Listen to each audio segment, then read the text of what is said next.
How's it going, everybody? Third part three. This is more so in criticism.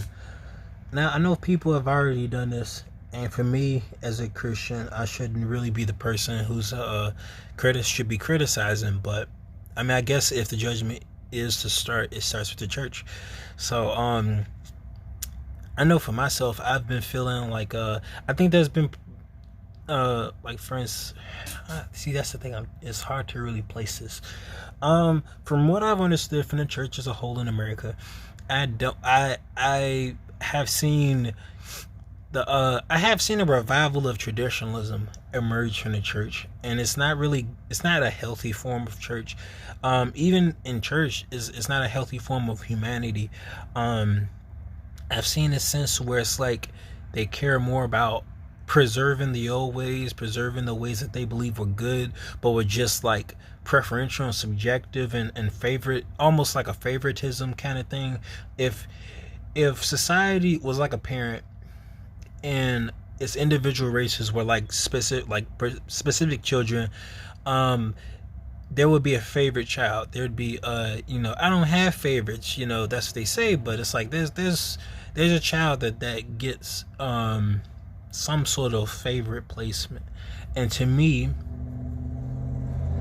I like to think, if there's, in this analogy, one kid was the actual kid and was known to be good, the other one was brought as a slave.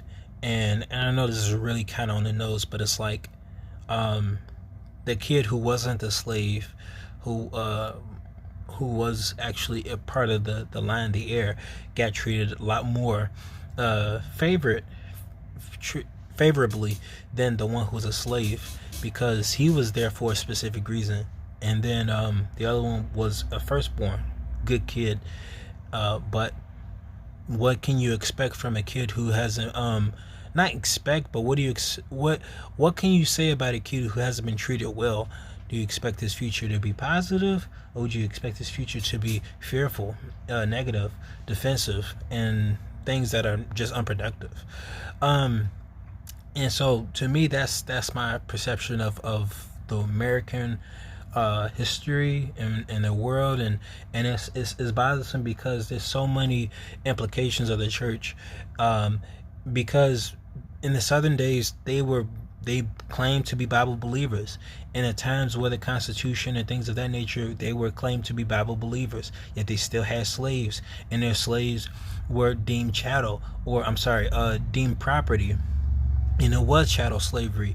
And it's like, even if you count 2 Corinthians 7:14, I believe it's 7:14 or 7:41 or something like that, where it says if you can get your freedom from slaves, get it, and it says just before that, make the best of your situation, basically. And it's just saying, like, that, of course, as I said, make the best of your situation, that the Lord has put you in. And it's like,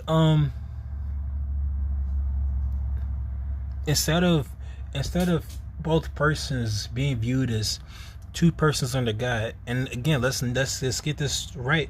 While it did say that there was no gripes about slavery ending in the New Testament portion of the Bible, it does say that. So it's saying, like, if you can't get your slave, if you can be free, be free. But wherever you're at, apart from that exception, be the best you can be where you're at. And that includes slaves and slave owners. Is to know that you serve one master and you serve God himself. And so to me, that's not subjective. That's not a maybe I think it's this or maybe I think it's that. It's like, no, you treat them right, they treat you right. Not treating somebody right means you look at your own scope of what it means to be treated right. Do to others that as you would be done to yourself. So that doesn't mean put them in a barn unless you're masochistic. Put them in a barn and whip them until they obey you. Unless you're masochistic and you like that, getting hit until you obey. That just wasn't the reality of the slaves. They got fed with slop portions. That's why our culture, African Americans and Southern culture, is that's a big maybe, because I know Southern culture is a a culture that loves to feed. But it makes me wonder about South African American culture, that our culture, where it was derived from, in pig intestines and things that were just made from the scraps. From what I can understand, I could be wrong, but it just seems to be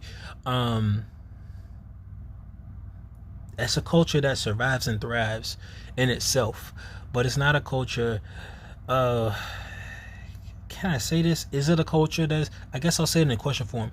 Is the Southern roots and the post-slavery mentality, in which they were once property, now they're humanity. Now they're not even humanity who respected as such as a fellow human, but counted as subhuman. So you not only were property, you were you upgraded from being property to being something subhuman, and then you had to fight among people who agree that you are not subhuman, and then you are continuously in this battle of you're no longer subhuman, but you are a gangster, you're a murderer, you're this, you're a rapist, and then you get upgraded to someone who's not just these things, but you're people who abuse the government by with welfare and things of that nature. It's like and then when you try to make something of yourself, people like it, but they not only like it, they take your culture and say it's something else. If you see these things, you see that.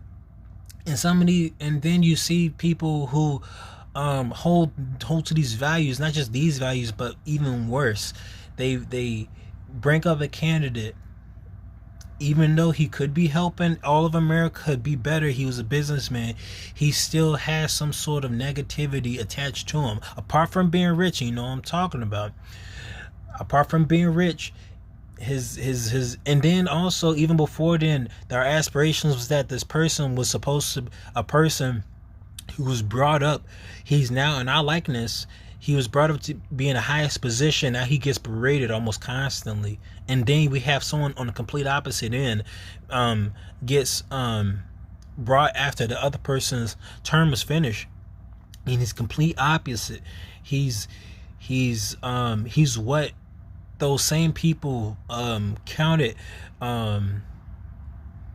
as just righteous, even though everybody sees this person as just a clown, a buffoon, and just very unfit. But he's so captivating because he can't be beat. He shows himself that he can't be beat. So my point is, given his history.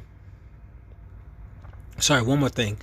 And the lack of cultural understanding with law enforcement, which is a long-term struggle.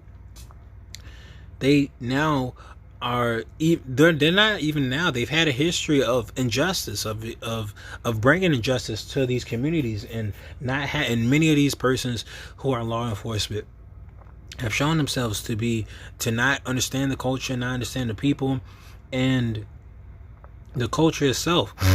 When attempting to look for aid, saw their government turn their back on them, and then when it came down to success and aid, it came in the form of drugs. So which one would you choose if you had the choice? Grind and try to get by despite having jobs, not having any success. And I'm not saying people haven't. I'm just saying that seemed like it was the majority of the time. The government wasn't helping, the jobs were not flourishing, but there was drugs. And the selling of drugs could get you some form of success at the time, to make you hood rich, as they say. So given all these things, and given just trying to make $1 out of 15 cents, to make something out of nothing essentially, and still be called a problem child, what do you think that does to somebody, especially over the generations, especially as they trying to be like you, walk like you, do everything to make the majority person who happens to be white happy in America? Like, I think that makes a fractal a fracturing mindset, a fracturing temperament. I don't think that's something and even their own people not only want to get away but disassociate themselves. There's plenty of things here. It's not just I have a hard time saying like July 4th is a great place, great it's a great holiday, but it's like to blindly sit here and say that America's amazing, and to know that it did all these things to a particular group of people, it's just it's hard to swallow. It's hard to accept. Like I'm here, I accept the benefits, and not only that, I aid in paying taxes. So it's like even if I accept the benefits, I'm a part of the person who's bringing these benefits to life. So what I'm saying is that and this isn't just me. This is everybody. Everybody's contributing to everybody's aid. So when people say you should stop getting that welfare check and start whites do take welfare checks, blacks, and they all pay and they use taxes. The taxes that both of those people use to assist in welfare. Just saying. Sorry, I'm gonna make a part 2.